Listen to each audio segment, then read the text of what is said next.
Bismillahirrahmanirrahim. Assalamualaikum warahmatullahi wabarakatuh.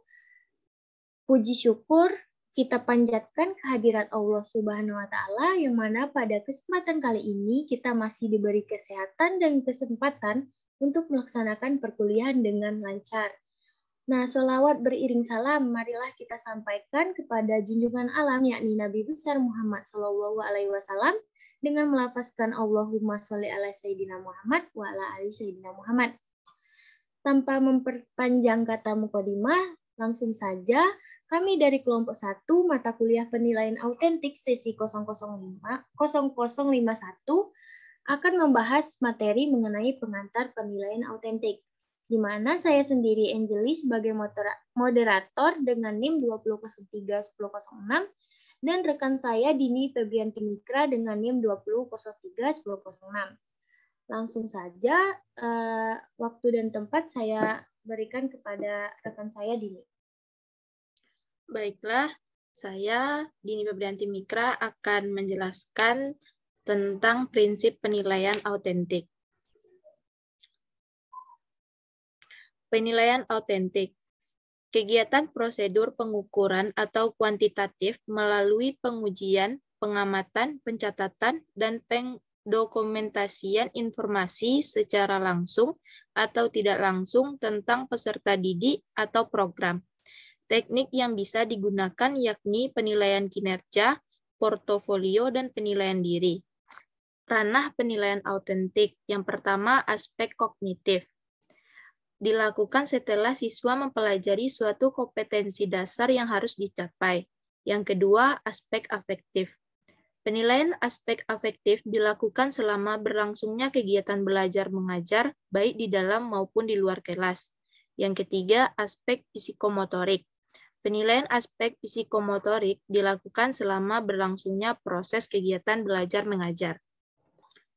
Ciri-ciri penilaian autentik.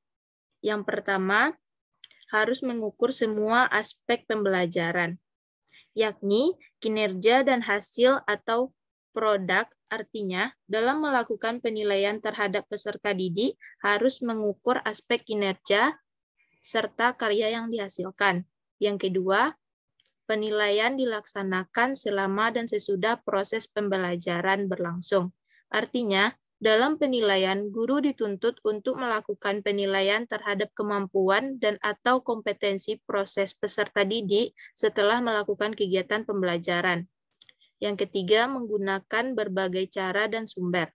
Artinya, dalam melakukan penilaian terhadap peserta didik menggunakan berbagai teknik sesuai tuntutan kompetensi, serta menggunakan berbagai sumber ataupun data yang bisa digunakan sebagai sumber penilaian.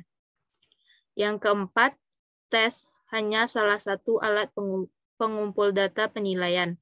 Artinya, dalam melakukan penilaian terhadap pencapaian kompetensi tertentu harus secara komprehensif yang tidak mengandalkan tes semata. Yang kelima, tugas yang diberikan mencerminkan kehidupan nyata peserta didik. Yang keenam, penilaian harus menekankan kedalaman pengetahuan dan keahlian peserta didik, bukan keluasannya. Artinya, dalam melakukan penilaian terhadap pencapaian kompetensi harus mengukur kedalaman terhadap penguasaan kompetensi tertentu secara objektif. Proses penilaian merupakan bagian yang tak terpisah dari proses pembelajaran, bukan bagian terpisah dari proses pembelajaran. Penilaian harus mencerminkan masalah dunia nyata. Penilaian harus menggunakan metode, ukuran, dan kriteria yang sesuai dengan karakteristik dan esensi penilaian belajar. Penilaian harus bersifat holistik, mencakup semua aspek dan tujuan pembelajaran. Prinsip penilaian autentik. Yang pertama, objektif. Berarti penilaian berbasis pada standar dan tidak dipengaruhi faktor subjektivitas penilaian. Yang kedua, terpadu. Penilaian terencana, menyatu, dan berkesinambungan. Berarti penilaian oleh pendidik dilakukan secara terencana, menyatu dengan kegiatan pembelajaran, dan berkesinambungan. Ekonomis.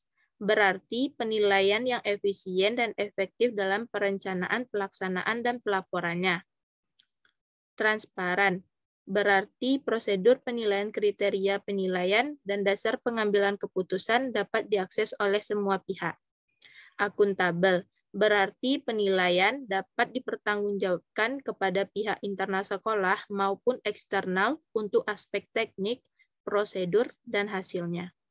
Edukatif, berarti mendidik dan memotivasi peserta didik dan guru. Prinsip menurut beberapa ahli.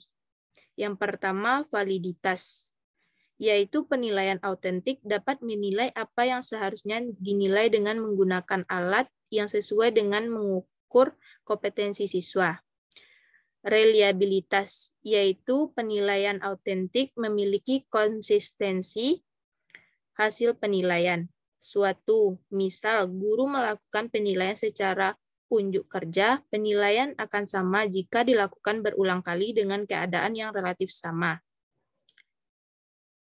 Menyeluruh, yaitu penilaian autentik dilakukan secara menyeluruh yang mencakup semua kompetensi, yaitu sikap, pengetahuan, dan keterampilan. Berkesinambungan, yaitu penilaian autentik dilakukan secara bertahap dan terencana dan terus-menerus untuk memperoleh gambaran pencapaian kompetensi siswa dalam kurun waktu tertentu. Objektif, yaitu penilaian adil, terencana, dan menerapkan kriteria yang jelas. Mendidik, yaitu proses dan hasil dalam penilaian autentik dapat dijadikan dasar memotivasi, memperbaiki, meningkatkan, dan membina siswa agar tumbuh dan berkembang secara optimal. Sekian penjabaran materi tentang prinsip penilaian autentik. Saya kembalikan kepada moderator. Baiklah, terima kasih kepada rekan saya Dewi. Selanjutnya saya akan sampaikan sendiri mengenai tujuan ataupun manfaat menggunakan penilaian autentik. Selanjutnya, tujuan dan manfaat penilaian autentik. Yang pertama sebagai grading, di mana gunanya untuk menentukan atau membedakan kedudukan hasil kerja peserta didik dibandingkan dengan peserta didik lainnya. Yang kedua sebagai alat seleksi, di mana penilaian ditujukan untuk memisahkan antara peserta didik yang masuk ke dalam kategori tertentu ataupun tidak.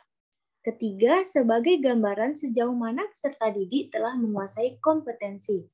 Yang keempat, sebagai bimbingan, mengevaluasi hasil belajar peserta didik dalam membantu peserta didik memahami dirinya, membuat keputusan, memilih program, maupun mengembangkan kepribadian. Selanjutnya, sebagai alat diagnosis dan prediksi untuk mendapat informasi kinerja peserta didik dengan kemungkinan kesulitan ataupun prestasi yang harus dikembangkan oleh peserta didik. Selanjutnya, pentingnya penerapan penilaian autentik. Pentingnya penerapan penilaian autentik yang pertama, penilaian autentik mengukur semua aspek baik kehadiran, keaktifan, maupun pengetahuan peserta didik. Yang kedua, peserta didik tidak hanya bersungguh-sungguh pada saat akan menghadapi ujian, akan tetapi juga selalu fokus dalam setiap kegiatan pembelajaran, sehingga menghasilkan kinerja yang baik dalam proses maupun hasil belajar. Yang ketiga, hasil belajar akan menunjukkan kemampuan peserta didik yang sebenarnya dengan adanya kesesuaian antara pengetahuan, sikap, dan keterampilan. Yang keempat, metode penilaian dianggap lebih adil karena mengkombinasikan antara proses dan hasil belajar. Pentingnya penerapan penilaian autentik juga ditinjau dari fungsi pembelajaran.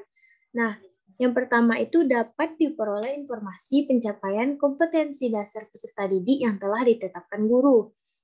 Selanjutnya, memberikan umpan balik bagi guru tentang persentase keberhasilan terlaksananya pembelajaran kepada peserta didik untuk mencapai kompetensi dasar. Yang ketiga, mengetahui kemampuan-kemampuan yang sudah ataupun belum dikuasai oleh peserta didik guna sebagai acuan usaha perbaikan dan peningkatan pembelajaran oleh guru. Yang keempat, memberi motivasi kepada peserta didik serta penilaian terlaksana dengan intensif dan teratur. Berdasarkan fungsi administrasi, pentingnya penilaian autentik, yaitu yang pertama dapat mengetahui sejauh mana kurikulum dilaksanakan di suatu sekolah dengan acuan hasil prestasi belajar peserta didik melalui penilaian autentik. Yang kedua, penentuan kenaikan kelas dan tindak lanjut studi yang lebih tinggi dengan acuan informasi yang tepat mengenai kemampuan peserta didik yang sesungguhnya.